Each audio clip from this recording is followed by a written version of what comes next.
A common question patients have is, when should I go off of birth control when trying to get pregnant? The answer to this will depend on the method of birth control that you've been using. Let's start with the barrier methods of birth control. These are condoms, diaphragms, cervical caps, or spermicides. They work by preventing the meeting of the sperm and egg.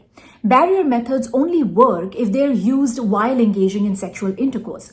So once you stop using the birth control, you can get pregnant right away. The second method is birth control pills. These contain hormones and they work by preventing ovulation or the release of an egg from the ovaries.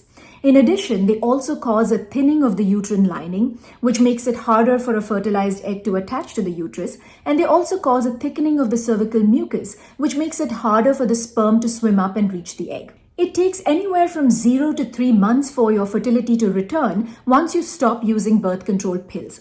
You don't need to wait for 3 months though. Once you stop using the pills, you can start trying to get pregnant right away.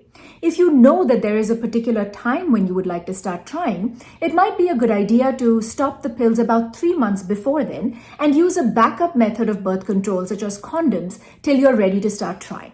Another method is the hormonal patch, which is worn for 3 weeks followed by a patch-free week. It works similar to birth control pills, and it can take anywhere from 0 to 3 months for your fertility to return once you stop wearing the patch, but you can start trying right away. Intrauterine devices or IUDs are another method. There are 2 types of IUDs. The first is a non-hormonal or copper IUD. This works by creating a toxic environment for the sperm. In addition, it also causes a thinning of the uterine lining. The second is a hormonal IUD.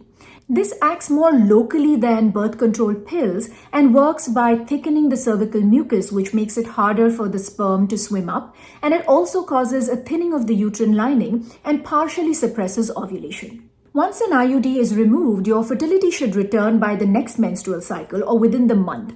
You can start trying right away after an IUD removal. It's important to note, however, that an IUD can only be removed by a healthcare provider.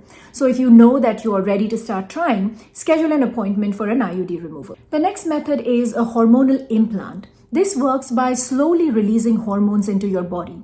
And so once the implant is removed, your fertility returns within 1 to 2 weeks and you can get pregnant right away. Again, like an IUD, a hormonal implant can only be removed by a healthcare provider. And lastly, hormonal injections. Once taken, hormonal injections can prevent a pregnancy for up to 12 weeks. And once you stop taking these, it can take anywhere from a few months to up to a year for your fertility to return. While you can start trying to get pregnant right away after stopping most methods of birth control, it's always a good idea to start taking prenatal vitamins a few months before you start trying to conceive. Additionally, it's also a good idea to schedule a preconception appointment with your provider to make sure you're healthy.